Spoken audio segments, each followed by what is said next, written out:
8 teams have been eliminated from the playoffs already, while the 8 winners of their respective series have moved on and begun the next round of action. While they continue to battle it out on their quest for a championship, these other 8 teams now have to shift their focus into the offseason, looking into ways that they can improve themselves to come back stronger. And media outlet Bleacher Report just published an article addressing exactly that. In this video, we'll be going through this article where they proposed hypothetical trades to help improve each of the teams that have been eliminated already, and I'll be going through the 4 most notable offers from their article, analyzing whether or not the trade is realistic, why or why not each team involved would want to do it, and who benefits the most from it if it were to happen. Before we start though, it turns out a good amount of you watching right now aren't even subscribed to the channel, so if you enjoy the content, consider hitting the subscribe button, as not only does it help out a ton, but it also very much appreciated. Now with that being said, let's begin.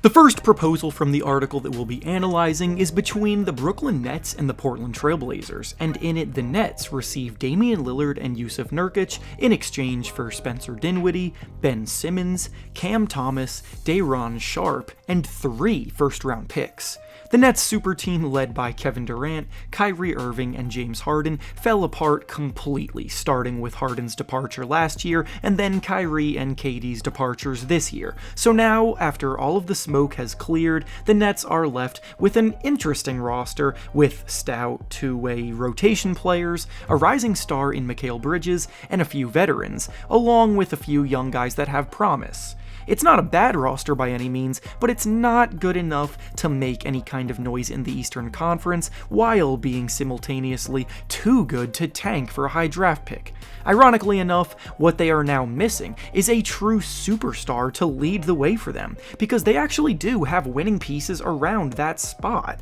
and Mikal Bridges emerging opens up a window of opportunity for them to actually remain competitive if a move is made. Damian Lillard has said for years now that he's fully committed to Portland as an organization, but it really does start to feel as though there are cracks in the dam over there, and if Lillard were to eventually be made available, the Nets are absolutely one of the more ideal landing spots for him. Shipping out Lillard would mean that the Blazers are finally time to shift into rebuild mode, and in a rebuild, Cam Thomas is an incredibly enticing young scoring talent to develop in a low-pressure environment where he won't be held back because of external pressure to win now like he was in Brooklyn. Ben Simmons' value is definitely at its lowest point right now, but he too could definitely benefit from being in a low-pressure environment for a fresh start. Spencer Dinwiddie is also on an expiring contract, so while he may not fit the rebuilding timeline, he's the kind of player that teams will be calling about at the trade deadline that they can ship out for another asset or 2 in return. We've seen superstar trades involve 4 first-round picks recently though, so the Nets may have to cough up 1 more if they want to get this thing across the finish line, but I think this is actually something that each team would heavily consider, and for Lillard in particular, he'd immediately have more defensive help around him than he's ever had, while his co-star Mikal Bridges can also provide all defense caliber play on top of his budding scoring production.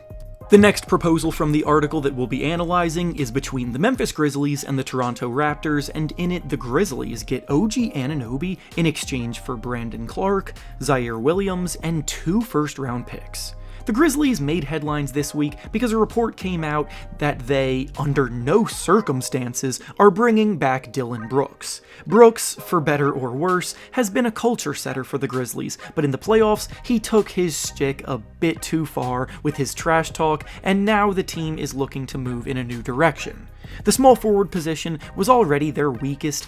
position and their biggest need anyway, so now they have an even more glaring hole there, and honestly, OG Anunoby would be a perfect fit to help take them to the next level to slide into that spot. In a realistic world, this price tag for Anunoby is more than fair. However, Raptors president Masai Ujiri had reportedly set an unrealistically high price tag for Anunoby at the trade deadline this year, where he was reportedly asking for 3 first-round picks plus filler, and I just don't think Anunoby is worth that much. He is now going into the final year of his guaranteed contract because he has a player option after that, and the Raptors are also better off rebuilding right now anyway, plus Anunoby himself has been unhappy in Toronto according to reports and has wanted out recently, and has been anxiously waiting to go to a new team for a fresh start. Anunoby fits right into the Grizzlies' defensive scheme, he's far better offensively than Brooks on top of that, and for a guy on an expiring contract, getting 2 first-round picks plus 2 young players with potential is probably the best case scenario for Toronto at this point, so it just comes down to whether Masai Ujiri will come down on his asking price.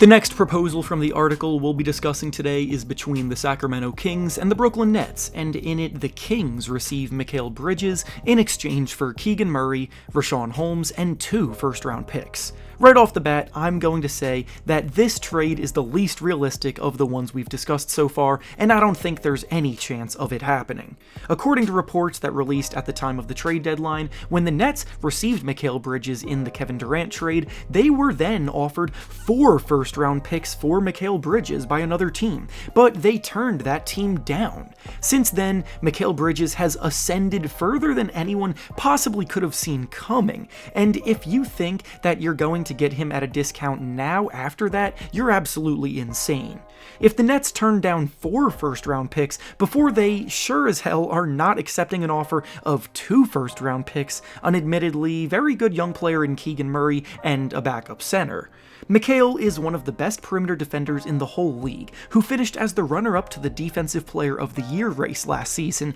and now in Brooklyn, he's someone looking like he can reliably give you 25 points a night too. He's someone that the Nets are definitely planning on holding on to, and if any other team wants to try to pry him away, they're going to have to come prepared to offer up a huge package, and that's not what this Kings offer is. And finally, the last proposal from the article that we'll be discussing today is between the Los Angeles Clippers and the Charlotte Hornets, and in it the Clippers receive Terry Rozier in exchange for Marcus Morris, Brandon Boston, and 2 second-round picks. The point guard position is a big-time need for the Clippers since Russell Westbrook will be a free agent this summer, so you can see the logic behind a move like this bringing Rozier in. Obviously, Rozier is an upgrade over what the Clippers have, but there are a few things that throw me off about this deal. For one, Rozier is more of a score-first player by nature, looking to get his shots up, and the Clippers have already had point guards like that orchestrating things over the years and have seen how that type of play style clashes with Paul George and Kawhi Leonard. The Clippers desperately need a playmaking point guard, which is why Russell Westbrook actually fit in so well in his brief time there, because despite his tendency to be a bit erratic at times, he is without question a great passer of the basketball.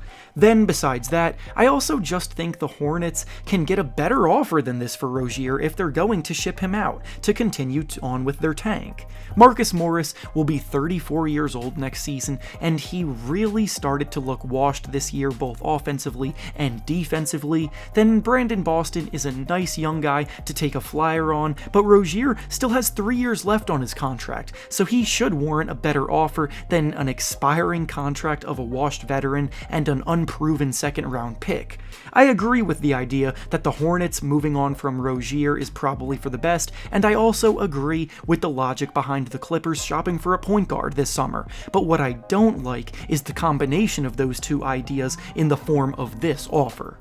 And with that being said, that's all I have for you today. Make sure to like the video, subscribe to the channel, and comment down below what you think about these potential trades. Thanks for watching, and I'll see you all next time.